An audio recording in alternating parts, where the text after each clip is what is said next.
স্বাগত। আপনারা দেখছেন আইসিটি নিয়ে ইন্ডিপেন্ডেন্ট টেলিভিশনের নিয়মিত আয়োজন লার্নিং এন্ড আর্নিং। আজ আমাদের সাথে আলোচনার জন্য স্টুডিওতে উপস্থিত আছেন চ্যানেল আইয়ের planning editor doctor Shakila jasmine. আমাদের সাথে আছেন smart সলিউশনের managing director Mia Mohammad Ferdous জাহান অ্যাপোলো, এবং আমাদের সাথে সেভি টেকমার্ট লিমিটেডের ম্যানেজিং ডিরেক্টর এবং সিইও মোহাম্মদ নুরুল ইসলামও আছেন। আমরা আলোচনায় ফিরছি, তবে তার আগে প্রতি পর্বে আমরা একজন সফল ফ্রিল্যান্সারের সাফল্যের গল্প দেখাই। আজকের সাফল্যের গল্পটি দেখে আলোচনায় ফিরছি।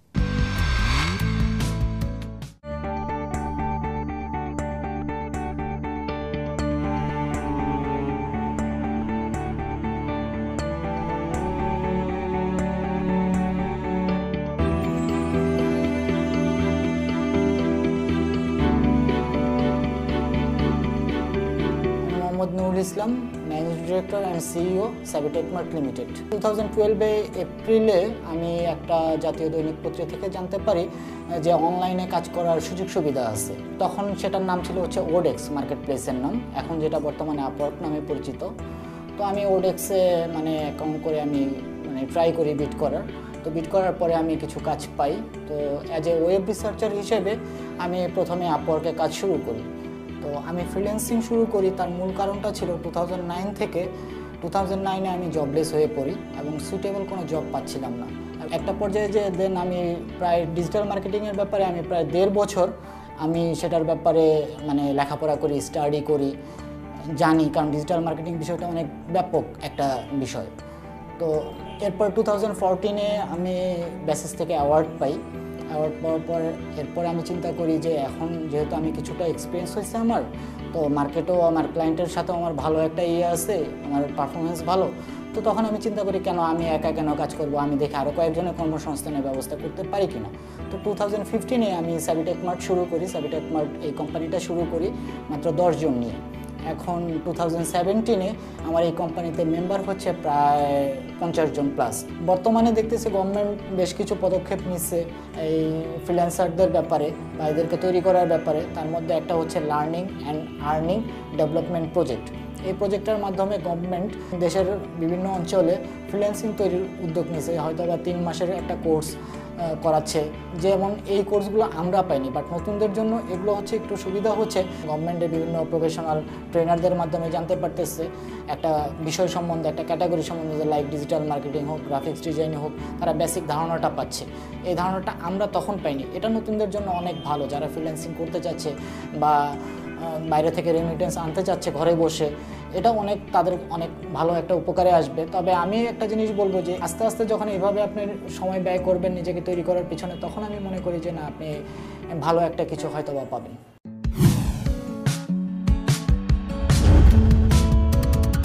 লার্নিং অ্যান্ড আর্নিং, সৌজন্যে তথ্য ও যোগাযোগ প্রযুক্তি বিভাগ। আপনারা দেখছেন লার্নিং অ্যান্ড আর্নিং। আমি প্রথমেই শাকিলা জেসমিনের কাছে যেতে চাই। আপনি একজন গণমাধ্যম কর্মী, গণমাধ্যমের সাথে যুক্ত। বাংলাদেশের যে কোনো কিছু, ডিজিটাল বাংলাদেশের কথাই বলি বা যে কোনো কিছুর কথাই বলি, প্রচার প্রচারণা আসলে অনেক বড় একটা মাধ্যম।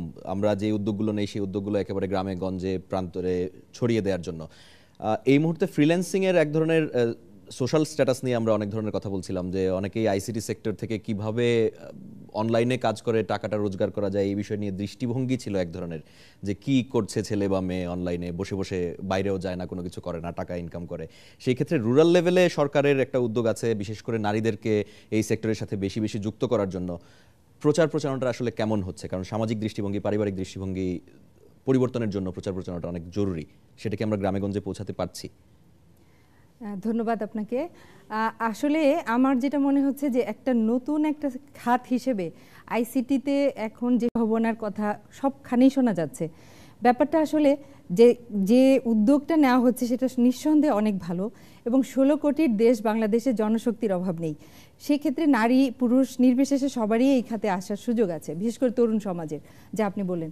কিন্তু আমি একটা জায়গায় গণমাধ্যম কর্মী হিসেবে আমি যা মনে করি তা হলো যে মানুষের জানার যে অভাব, যে জায়গাটা মানুষকে তৈরি করে দিতে হবে, যে তৃণমূল পর্যায়ে আসলেই কি সত্যিকারভাবে সবাই জানছে। আমার একটা জায়গায় মনে হয় এখানে একটা অবশ্যই দূরত্ব আছে, যে তৃণমূল পর্যায়ের একটা মেয়ে বা একটা ছেলে সে কিন্তু জানে না তাকে কোথায় যেতে হবে। রাজধানীকে চিন্তা করলে কিন্তু তৃণমূলকে তুলনা করলে হবে না। এখানে রাজধানীর কথাই আমি যদি বলি, যে এখানে ভুইফোর অনেক প্রতিষ্ঠান তৈরি হয়েছে ঠিকই, কিন্তু আমি গেলে আসলে সত্যিকারে কোন সেবাটা পাবো নিশ্চিতভাবে সে তথ্যটি কিন্তু আমার কাছে আসে না। আমার আরেকটা জায়গা মনে হয় যে এই ক্ষেত্রে তথ্য মন্ত্রণালয় এবং নিশ্চিত আইসিটি মন্ত্রণালয়ের একটা ওয়েবসাইট থাকা উচিত, যেখানে তরুণ তরুণীরা জানতে পারবে সঠিক তথ্যটি, যে আমাকে কোথায় যেতে হবে, কি করতে হবে, কোথায় গেলে আমি সত্যিকারভাবে একটা স্বপ্ন দেখার মতো জায়গায় যেতে পারবো। আমাদের স্বপ্ন দেখতে কিন্তু অভাব নেই, সবাই স্বপ্ন দেখছি, কিন্তু আদৌ কি সেই স্বপ্নটা সত্যি পূরণ হবে কিনা সেক্ষেত্রে অনেক প্রতিষ্ঠানে অনেক প্রতিষ্ঠানেই দেখা যায় গিয়ে প্রথমেই তাদেরকে ভর্তি করে দেয়, একটা মোটা অঙ্কের টাকা নিয়ে নেয়। 3 মাসে গ্রাফিক্স ডিজাইন শেখানো, গ্রাফিক্স ডিজাইন শেখানো হবে এবং স্বপ্ন দেখানো হয় যে সত্যিকার আপনাকে কালকে থেকেই, যেমন আমাদের চ্যানেলে একজন ভিডিও এডিটর আছেন, আমি আমার অভিজ্ঞতা থেকে বলি, আমি জানি না আমার কতটুকু সময়, তো অভিজ্ঞতা থেকে বলি যে ও গিয়েছিল এই যে বনশ্রীতে একটা প্রতিষ্ঠানে গিয়ে তাকে বলা হলো যে আপনি তো আসছেন শিখতে না শেখাতে, না শিখতেই আসছে, সে মূলত তার ওয়েবটাকে একটু ওয়েব ডিজাইনটাকে এনরিচ করতে গিয়েছিল, কিন্তু সে যাওয়ার পরে তাকে বলা হলো যে আপনি এখানে ভর্তি হলে 10,000 টাকা, তো টাকাটা দিয়ে ভর্তি হয়ে যান, আপনি কাল থেকেই আপনার একটা প্রোফাইল তৈরি করে দিব, আপনি সেখান থেকে আর্নিং করা শুরু করবেন। তো ও একটু বুদ্ধিমান, তো সে বলছে যে আমাকে কি দেখাতে পারবেন যে আপনার এখান থেকে শিখে একটা মানুষ যার কিনা এই ধরনের একটা প্রোফাইল দেখান আমাকে, যে আসলে সত্যিকারভাবে তার কালকে থেকে ইনকাম হবে বা সে করেছে, এরকম একটা মানুষকে আমার সঙ্গে পরিচয় করে দেন, ওর সঙ্গে আমি একটু কথা বলি। তখন তারা পিছিয়ে গেল। তো এই কথাটা কিন্তু অন্যরা বলতে পারে না, যারা বেশিরভাগই যায় এবং সেক্ষেত্রে তাদেরকে অবশ্যই মানে ঠকেই আসে, আমি বলবো আর কি, যে এই জায়গাটাই কিন্তু সরকারের দায়িত্ব, বেসিসের দায়িত্ব এবং সংশ্লিষ্ট সবার দায়িত্ব। এবং ওয়েবের চেয়ে মনে হয় আরো ভালো হয় যদি কল সেন্টার বা একটা নাম্বার থাকে যে এই নাম্বারে কল করলে আপনারা সব ধরনের প্রশ্নের জবাব পেয়ে যাবো, এই ধরনের থাকলে মনে হয় আরো ভালো হয়, গ্রামগঞ্জ থেকে যোগাযোগ করতে পারে সবাই। তাহলে ঢাকাতেই যদি, রাজধানীতেই যদি এই একটা অবস্থা, এই চিত্র, তাহলে আমার গ্রামে কি অবস্থা? আমি একটু মিয়া মোহাম্মদ ফেরদৌস জাহান অ্যাপোলোর কাছে যেতে চাই, স্মার্ট সলিউশনের ম্যানেজিং ডিরেক্টর আপনি। আমরা ভুইফোর প্রতিষ্ঠানের কথা শুনছিলাম, সেই ক্ষেত্রে আমরা কিন্তু একসময় দেখতাম যে ওয়ার্ড শেখার জন্য, এক্সেল শেখার জন্য এক ধরনের প্রতিষ্ঠান থাকতো, যে জিনিসটা আসলে বাসায় বসে আমি নিজে প্র্যাকটিস করে করেও শিখতে পারি। তো সেই ক্ষেত্রে ভুইফোর প্রতিষ্ঠানগুলো যদি না কন্ট্রোল করা যায়, সেই ক্ষেত্রে সরকার যেই ধরনের উদ্যোগ নিচ্ছে বা ফ্রিল্যান্সাররা যেভাবে এগিয়ে আসছেন, তারা তো আসলে বিভিন্ন খাতে গিয়ে প্রতারিত হবেন। সেই ক্ষেত্রে আপনারা যারা বিভিন্ন প্রতিষ্ঠানে অনেকদিন ধরে কাজ করছেন, আপনারা যারা ফ্রিল্যান্সারদের ভবিষ্যতে হয়তো কাজ করবেন, তারা স্টার্টআপ কোম্পানিও খুলছেন অনেকে, এই জিনিসটাকে আসলে কিভাবে কন্ট্রোলের মধ্যে নিয়ে আসা যায়? আসলে এটা কন্ট্রোল করার জন্য যেটা আমরাও কাজ করছি, হ্যাঁ, যেমন আমাদের প্রতিষ্ঠানে আমরা কিন্তু ফ্রিল্যান্সারদেরকে কিন্তু আমরা মানে বেশি প্রায়োরিটি দিচ্ছি। হ্যাঁ, আমার যে মানে যে সার্ভিসগুলো আমরা করি, হ্যাঁ, আমার সার্ভিস হচ্ছে সফটওয়্যার ডেভেলপমেন্ট, হ্যাঁ, তারপর হচ্ছে আমরা ফটো এডিটিং করি, আউটসোর্সিং করি। তো এক্ষেত্রে আমি কিন্তু সবচেয়ে বেশি প্রায়োরিটি দিই যারা ফ্রিল্যান্সার তাদেরকে। হ্যাঁ, মানে আমার এই সার্ভিসটা আসলে ইন হাউস লোক না হলেও কিন্তু আসলে চলে। হ্যাঁ, তো সেক্ষেত্রে আমার রাখতে হচ্ছে হয়তো ক্লায়েন্টের ডিমান্ডের কারণে আমাকে রাখতে হচ্ছে, বাট আমি কিন্তু বেশিরভাগ কাজগুলো আমি কিন্তু ফ্রিল্যান্সারদেরকে দিয়েই কিন্তু আসলে করাচ্ছি। হ্যাঁ, তো সেক্ষেত্রে আমাদের মতো যারা মানে প্রতিষ্ঠান আছে যারা আউটসোর্সিং ওয়ার্কগুলো করে, বাইরের কাজগুলো এনে করে, তো তাদেরকে একটু মানে গ্রাম পর্যায়ে বা মফস্বল পর্যায়ের দিকে একটু নজর দেওয়া দরকার। হ্যাঁ, যে যাতে অ্যাটলিস্ট ফ্রিল্যান্সারদেরকে একটু টাচে রাখা, হ্যাঁ, এবং তাদেরকে প্রমোট করা, হ্যাঁ, এই জিনিসগুলো আমাদের খুবই জরুরি। এটা কিন্তু বেসিস সহ অন্যান্য যেসব বেসরকারি যারা সংস্থা আছেন, তারা যে কাজগুলো করছেন, তারা কি কোনোভাবে ভূমিকা রাখতে পারেন যে এই ধরনের প্রতিষ্ঠান যারা আসলে প্রতারণা করছে সেগুলোকে বন্ধ করার জন্য? হ্যাঁ, অবশ্যই অবশ্যই সরকারকেই করতে হবে, যে যারা যে সমস্ত প্রতিষ্ঠানগুলো ভালো ট্রেনিং করাচ্ছে, হ্যাঁ, ফ্রিল্যান্স এদের একটা এনলিস্টমেন্ট করতে পারে গভর্নমেন্ট, বা বেসিস তাদেরকে মেম্বারশিপ, যাদের মেম্বারশিপ আছে, অনেক সফটওয়্যার ফার্ম আছে যারা ট্রেনিং করায়, হ্যাঁ, তো তাদেরকে করতে পারে আপনার বেসিসও এইভাবে জানাতে পারে যে এই সমস্ত প্রতিষ্ঠানগুলো ভালো, এখানে ট্রেনিং নিলে সঠিক এটা তারা জানতে পারে। সেই ক্ষেত্রে আসলে প্রচার করা বা প্রচারণার একটা বিষয় চলে আসছে। আমরা আবার আলোচনায় ফিরছি, তবে তার আগে একটা ছোট্ট বিরতি নিয়ে আসছি।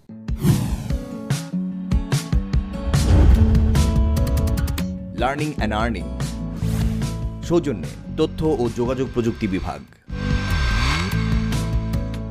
মোহাম্মদ নুরুল ইসলামের কাছে আমি প্রশ্ন করতে চাই যে কোয়ালিটি ভার্সাস কোয়ান্টিটি এক ধরনের সবসময় এক ধরনের প্রতিযোগিতার মতো থাকে, যে কোয়ালিটি বেশি এনশিওর করতে গেলে কোয়ান্টিটি কমে যায়, কোয়ান্টিটি বাড়াতে গেলে কোয়ালিটি কমে যায়। দুটো একসাথে এনশিওর করার কোনো উপায় আছে কিনা? দুটোকে একসাথে ইনশিওর করতে গেলে আপনাকে সেক্ষেত্রে মানে ট্রেনিংয়ের যে ব্যবস্থাটা, সেই ট্রেনিংয়ের ব্যবস্থাটা যারা ট্রেনিং দিচ্ছে সেখানে আপনার কোয়ালিটি মানে এক্সপার্ট লোকদের ইনভলভমেন্টটা বেশি রাখতে হবে। সেক্ষেত্রে যারা সফল ফ্রিল্যান্সার, যারা এক্সপার্ট আছেন, তাদের এখানে ইনভলভ করতে হবে, তাদেরকে যে কোনো ওয়েতে তাদেরকে ইনভলভ করতে হবে। তাহলে আপনার কোয়ালিটি এবং কোয়ান্টিটি দুটো মানে হয়তোবা অ্যাভারেজ মানে ঠিক রাখা সম্ভব। তবে সেক্ষেত্রে কোয়ান্টিটির দিকে আমি মনে করি কোয়ালিটিতে সবচেয়ে ফোকাস করা সবচেয়ে বেশি জরুরি। কারণ আইটি সেক্টর বলেন, ফ্রিল্যান্সিং যেটা হচ্ছে এখন, সেটা দিকে মানে আইটি সেক্টরে যদি আপনাকে আপডেট না থাকেন, আপনি কোয়ালিটি যদি না থাকে, তাহলে সেখানে লং টাইমের জন্য স্টে করা পসিবল না। আপনি সেখানে মার্কেট থেকে হারায় যাবে।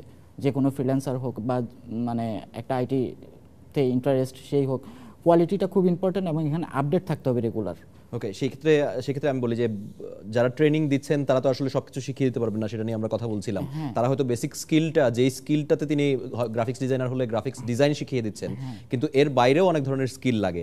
সেটা সম্পর্কে আসলে ফ্রিল্যান্সারদের কতটুকু সচেতন থাকতে হবে, কি করতে হবে আপনার কি মনে হয়? সেক্ষেত্রে ফ্রিল্যান্সারদেরকে সচেতন থাকতে হবে অনেক বেশি। এক্ষেত্রে ওই সেক্টরটাতে বা ওই ক্যাটাগরিতে গ্রাফিক্স ডিজাইন, সাপোজ ধরেন গ্রাফিক্স ডিজাইন, সেক্ষেত্রে ওই গ্রাফিক্স ডিজাইনের এক্সপার্ট যারা আছে বা গ্রাফিক্স ডিজাইন রিলেটেড ভালো ভালো ব্লগ আছে যেগুলো, ফোরাম আছে যেগুলো, সেখানে তাকে অ্যাক্টিভ থাকতে হবে। তারপরে আপডেট কোনো মানে এক্সপার্টের কোনো টিউটোরিয়াল আসতেছে কিনা, তারপরে তার কোনো মানে নিউজ আসতেছে কিনা, ব্লগিং আসতেছে কিনা, কোনো ইনফরমেশন আসছে, সব কিছুর ব্যাপারে তাকে সবসময় আপডেট থাকতে হবে এবং এটা স্টাডিও করতে হবে। কখনোই স্টাডি অফ করা যাবে না যে আমি আজকে শিখে গেলাম বেসিকটা, আমি স্টাডি অফ করে দিলাম, জানাটা আমার অনেক হয়ে গেছে।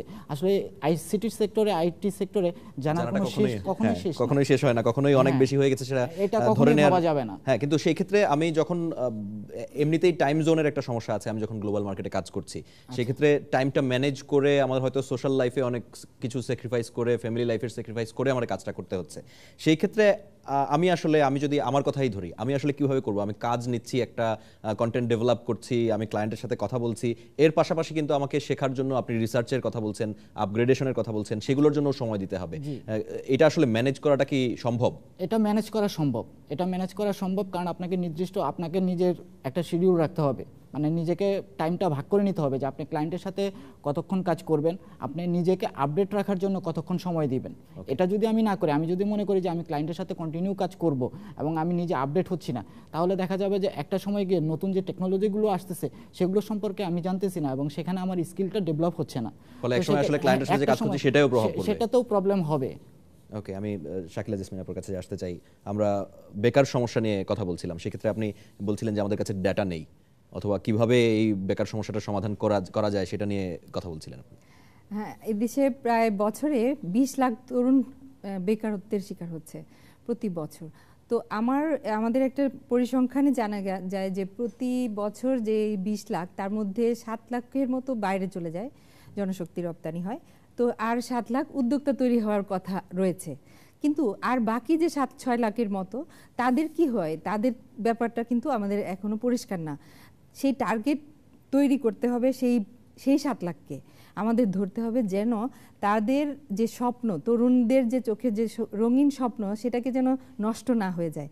তো এক্ষেত্রে মিডিয়া হতে পারে একটা বড় ভূমিকা। কারণ আমরা দেখেছি যে আমরা যখন ছোট ছিলাম, যে কৃষি উন্নয়ন গণমাধ্যম ব্যক্তিত্ব শাইখ সিরাজের একটা প্রোগ্রাম, যে হৃদয় মাটিও মানুষ, এখন যেটা, আগে ছিল শুধু মাটিও মানুষ, ওইটা দেখে কিন্তু তরুণরা যারা শিক্ষিত তারাও কিন্তু কৃষিকাজে উৎসাহিত হয়েছে, আজকে যেই ফলাফলটা পাওয়া যাচ্ছে মাঠে। তো এটা একেবারে অনেকখানি নির্ভর করে যে গণমাধ্যমের এই ভূমিকাটা নেওয়াতে। এখানে আইসিটি খাতটাকে আমি জানি যে প্রচুর সম্ভাবনা বিশ্বের বাজারে রয়েছে, কিন্তু এই সম্ভাবনাটা সত্যিকারভাবে তুলে ধরার জন্য অবশ্যই মিডিয়াকে ব্যবহার করতে হবে। মিডিয়ার সঙ্গে যে মানুষের যে আত্মিক যোগাযোগ, সেটা অন্য কোনো ক্ষেত্রেই নেই। এমনকি কোনো আবিষ্কারও কিন্তু শেষ পর্যন্ত মিডিয়ার মাধ্যমেই মানুষ জানতে পারে। এই উদ্যোগটার আমি নিতে বলবো সংশ্লিষ্ট সরকার সহ সবাইকে, মিডিয়াকে কাজে লাগানোর ক্ষেত্রে। আরেকটি পয়েন্ট যদি বলতে পারি, যে আমি তরুণদের জন্য, যে তরুণরা একটা ব্যাপার, যে হালকা ভাষা জ্ঞান নিয়ে কোনো কিছুই কিন্তু করা যায় না। এই ক্ষেত্রে তরুণরা যদি তারা মনে করে যে আমরা যা শিখেছি যথেষ্ট, অল্প 3 মাসের একটা কোর্স করলাম আর আমরা আমি ফিল্ড লেভেলে দেখি যে অনেকেই ভাবে যে হ্যাঁ আমি না এই কোর্সটা করে এসেছি, কিন্তু সত্যিকারভাবে তারা কি আসলেই কর্মক্ষম মানে হয়েছে? আমি ফেরদৌস জাহান অ্যাপোলোর কাছে যাই। আমরা অনলাইন থেকে নিজে থেকে আপগ্রেডেশন, নিজে শেখা, আপগ্রেডেড থাকা, আপডেটেড থাকা, এগুলো নিয়ে কথা বলছিলাম, কিন্তু আপনি বলছিলেন যে বাংলা কন্টেন্টের অনেক অভাব। কেউ যদি শিখতে হয় তাহলে তাকে আসলে হাইলি স্কিলড হয়ে তারপরে শিখতে হবে। বাংলা কন্টেন্ট নিয়ে যদি একটু বলেন। এক্স্যাক্টলি, আসলে আমাদের দেশে গত কয়েক বছরে ইন্টারনেটটা যত দ্রুত ডেভেলপ করেছে, ইন্টারনেটের স্পিড অর্থাৎ ব্যান্ডউইথটা যত যেভাবে ডেভেলপ করেছে, হ্যাঁ, শুধু আসলে ইন্টারনেট ডেভেলপ করলেই কিন্তু আসলে হবে না। হ্যাঁ, সাথে সাথে আমাদের ছেলেপেলেরা দেখা যাচ্ছে ফেসবুকে তারা অ্যাডিক্টেড হয়ে যাচ্ছে, সারাদিন তারা ফেসবুকে করছে, ইউটিউবে ভিডিও দেখছে, কিন্তু তাদের জন্য এমন কোনো কন্টেন্ট নাই যেটা থেকে তারা শিখতে পারে, জানতে পারে। হ্যাঁ, এই ধরনের কন্টেন্ট কিন্তু নাই। হ্যাঁ, এমনকি থাকলেও পর্যাপ্ত না। হ্যাঁ, এক হচ্ছে আমাদের দেশের ছেলেপেলেদের ইংলিশের ধারণা মানে জ্ঞান একটু তুলনামূলক কম। সেক্ষেত্রে আমাদের এখানে যদি বাংলা কন্টেন্ট ডেভেলপ করা যায় ইন্টারনেটের সাথে, আসলে এই কাজগুলো কিন্তু সরকার একা পারবে না। হ্যাঁ, এটা বেসরকারি পর্যায়ে থেকেও কিন্তু এই উদ্যোগগুলো আসতে হবে আমাদের। হ্যাঁ, তো বাংলা কন্টেন্ট যদি আমরা ডেভেলপ করতে পারি বিভিন্ন ক্ষেত্রে, আমরা বিরতির সময় আলাপ করছিলাম, হ্যাঁ, যে ফ্রিল্যান্সার মানে কিন্তু শুধু আইটি রিলেটেড বিষয় না, নন আইটির এটাই বেশি। অনুপম দা বলছিলেন হ্যাঁ যে নন আইটির মানে ফ্রিল্যান্সিং সেক্টরটাই কিন্তু বেশি।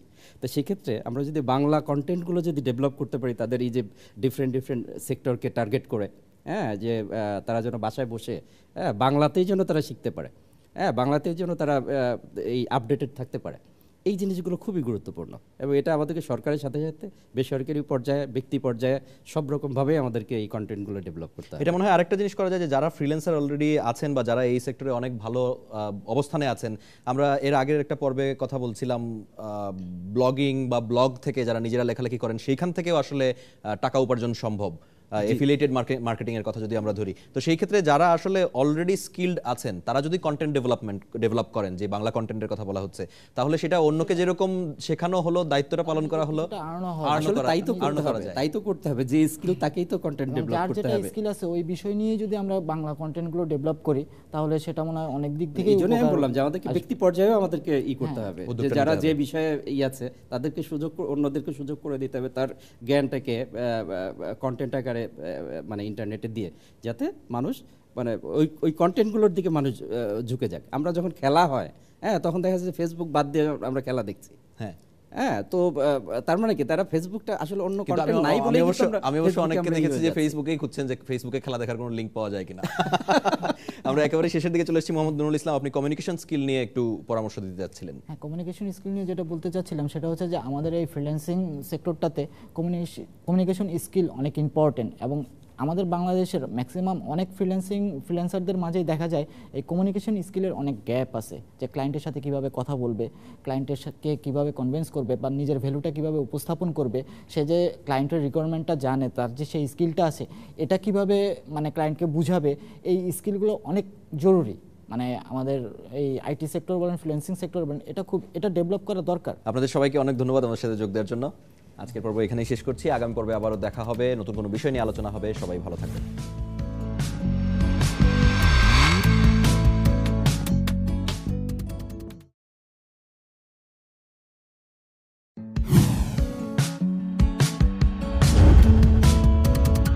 লার্নিং অ্যান্ড আর্নিং, সৌজন্যে তথ্য ও যোগাযোগ প্রযুক্তি বিভাগ।